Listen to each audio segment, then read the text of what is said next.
I was 14 years old inside of a bowling alley, burglarizing an arcade game.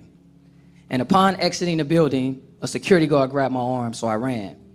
I ran down the street and I jumped on top of a fence. And when I got to the top, the weight of 3,000 quarters in my book bag pulled me back down to the ground. So when I came to, the security guard was standing over top of me and he said, "Next time, you little punk, steal something you can carry." I was taken to juvenile hall. And when I was released into the custody of my mother, the first words my uncle said was, "How'd you get caught?"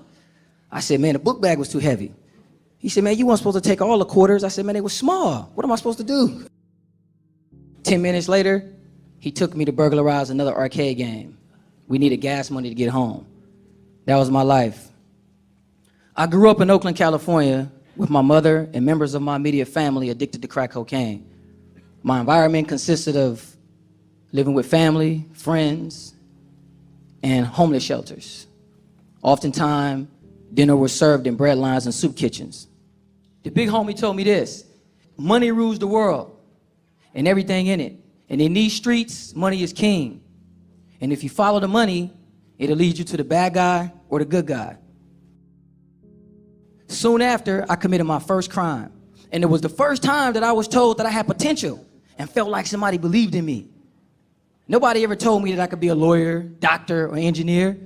I mean, how was I supposed to do that? I couldn't read, write, or spell. I was illiterate. So I always thought crime was my way to go. And then one day, I was talking to somebody and he was telling me about this robbery that we can do. And we did it.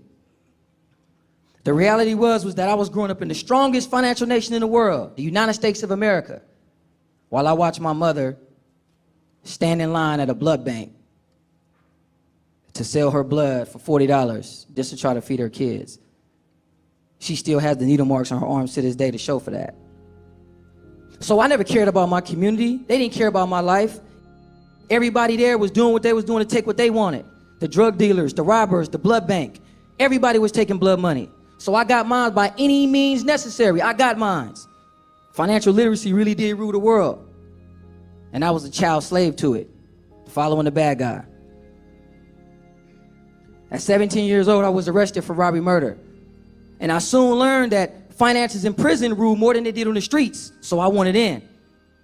One day, I rushed to grab the sports page of the newspaper so my cellie can read it to me.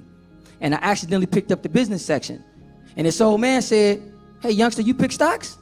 And I said, "What's that?" He said, "That's the place where white folks keep all their money." It was the first time that I had saw a glimpse of hope, a future. He gave me this brief description of what stocks were, but it was just a glimpse. I mean, how was I supposed to do it? I couldn't read, write, or spell. The skills that I had developed to hide my illiteracy no longer worked in this environment. I was trapped in a cage, prey among predators, fighting for freedom I never had. I was lost, tired, and I was out of options. So at 20 years old, I did the hardest thing I'd ever done in my life. I picked up a book. And it was the most agonizing time of my life. Trying to learn how to read, the ostracizing from my family, the homies. It was rough, man. It was a struggle.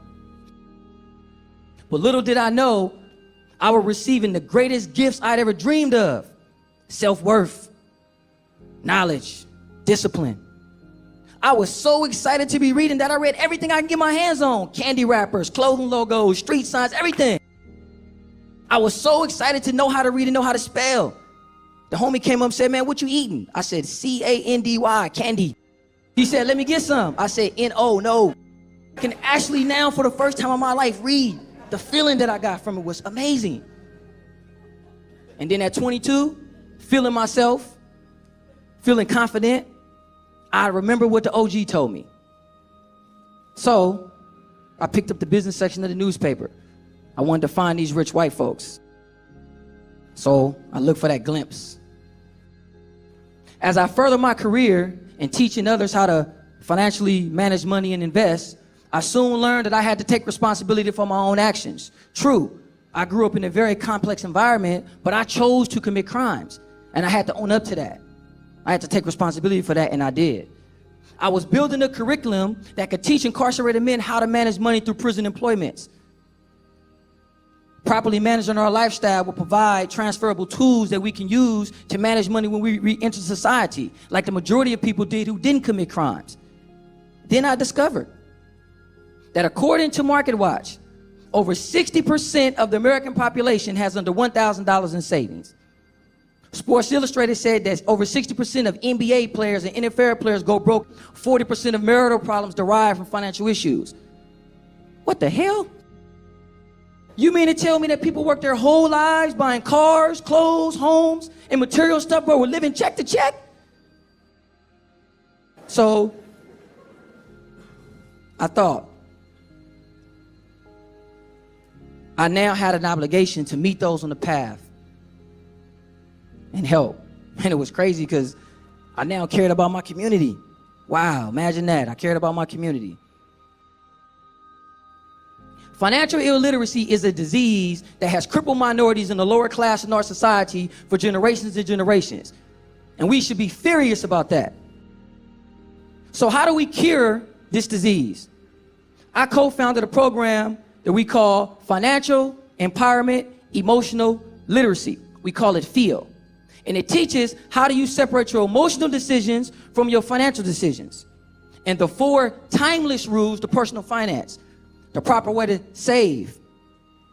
Control your cost of living. Borrow money effectively. And diversify your finances by allowing your money to work for you instead of you working for it. Incarcerated people need these life skills before we re-enter society.